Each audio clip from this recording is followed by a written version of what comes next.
what you're about to hear here in this video, none of this is medical advice. I'm not a doctor. Certainly this is just my experience with a couple of natural remedies for neck pain and wrist pain that I've really helped me. Just sitting down to a dinner here tonight, a plate of wood stove chicken. This is the second go round for our concept of cooking chicken or any food in the wood stove. Anyhow, the real reason for this video was to talk about two things that have really made my life a lot more enjoyable over the last year and a half and a lot more pain-free. The first one is apple cider vinegar. I've typically been using the Bragg brand, but it's not, I don't think, really important. You just need the one with the mother in it, which is the actual culture that's in the bottom. You'll see it, and then you just shake it up real good before you pour it. And I pour every night with dinner. I just give it like a nice splash, kind of like that. It's probably like a tablespoon, at least, maybe a tablespoon and a half into the water. And I've kind of gotten very used to it. It doesn't bother me at all, and I just drink it with my meal. It's got a little tang to it. But there's a lot of health benefits that have been done over the research been done over the years on apple cider vinegar. I won't go into all those right now, but I know it's good for your gut and for digestion.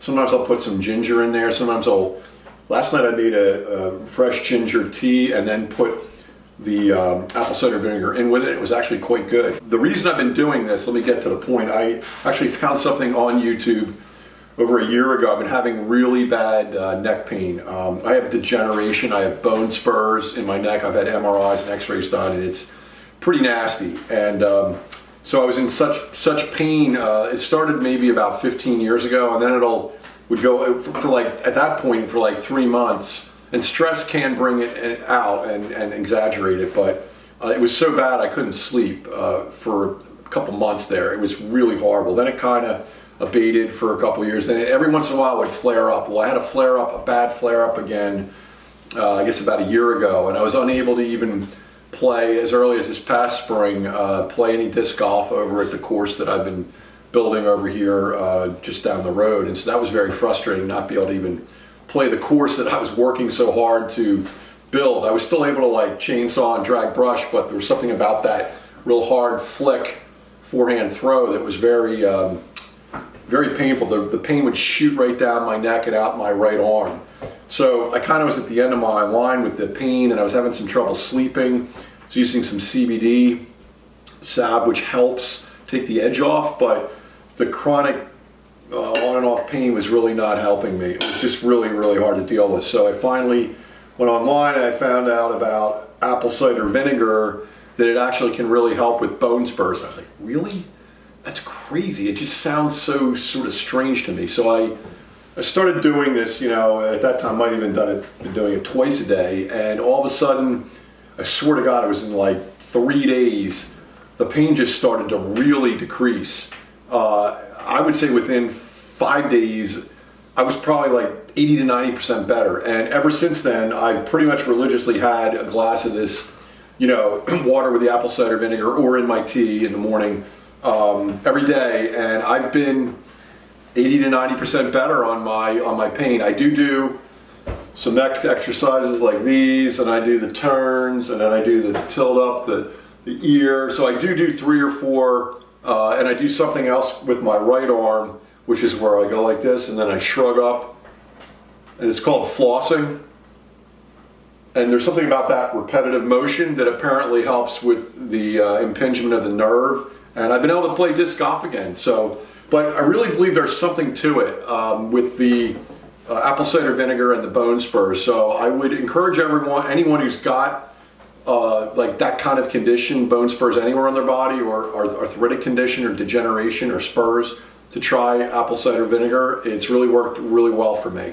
The other thing I have on the table is, I'm not going to go into this in too much detail right now, but about a year and a half ago, I was really suffering with wrist pain to the point, and it was arthritis. I'm 61 and I do a lot of physical work, and it was just really painful. Anything I would do, I sometimes would even cry out. It was so painful. I couldn't do just average tasks like unscrewing a lid or hammering something. It was just really painful.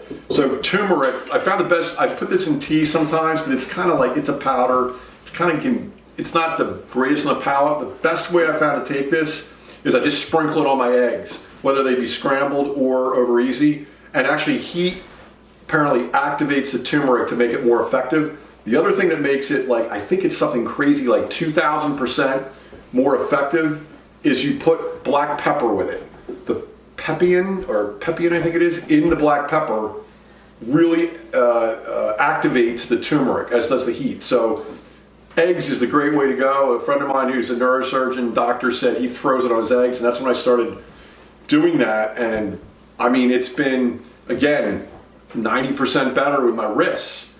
So these are like tried and true old home remedies that have been used. This has been used in Asia, I believe, for centuries. This has been, I have an old book from the 1930s that talks a lot about using apple cider vinegar. I wish I could remember that name of that booklet and I've put my hands on it, but almost all the different recipes in there for tinctures and drinks and things were using apple cider vinegar as one of the bases. So this is a real health tonic. So these are not things that are just like folklore. These really work, and I'm just sharing this experience with you. If you've got pain, and pain can be debilitating, I would tell you to give this a shot.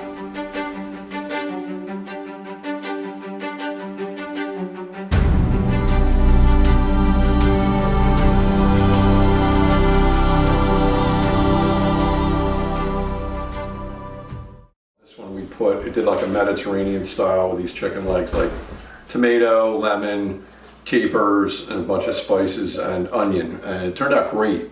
It's in there about an hour. It's double wrap it. We're going to actually go to a Dutch oven, like a cast iron rectangular vessel that we can easily move in and out of there. That way we don't have to have the aluminum direct contact with the food. You observing this, Mara? You have your tour of duty for the wood stove chicken. Now take a look. The coals that were under there, I raked them all out. Ow!